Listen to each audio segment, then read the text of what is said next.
জয় শ্রীকৃষ্ণ, রাধে রাধে। অনেক গরম, 40-45-এর কাছাকাছি আজকে গরম। সকালবেলা 11টায় ছিল কত। কি করেছি সব কিছু তো দেখানো সম্ভব হয় না। উচ্ছা ভাজছি, উচ্ছার মধ্যে 5 ফোড়ন, শুকনো লঙ্কা ফোড়ন দিয়েছি, উচ্ছা আলু এরকম করে ভেজেছি। আর মাছ ভাজা রেখেছি, যে মাছ ভাজা আছে, পেঁয়াজ আছে। মোটামুটি টুকটাক করেছি, ভিডিও লম্বা হয়ে যায়, এই জন্য কিছু করতে পারি না, শর্টে শর্টে করে দেখাচ্ছি।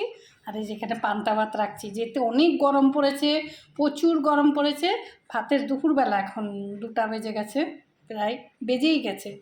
জল ঢালা ভাত, পেঁয়াজ আর মাছ ভাজা, ভাতে জল ঢেলে দিচ্ছি। সবাই আপনারা জল ঢালা ভাত খান, ঠান্ডা ঠান্ডা খাবার খান। প্রচুর গরম, প্রচুর গরম। বিশেষ করে নুন চিনি লেবু দিয়ে, পাতি লেবু দিয়ে, বিশেষ করে বেশি করে শরবত করে করে খান। আর এই যে উচ্ছা ভাজাও, মাছ ভাজাও সব পদে পদে রাখছি, দেখা যাক তো কি। সবাই ভালো থাকবেন, সাবধানে থাকবেন, রাখি, নমস্কার।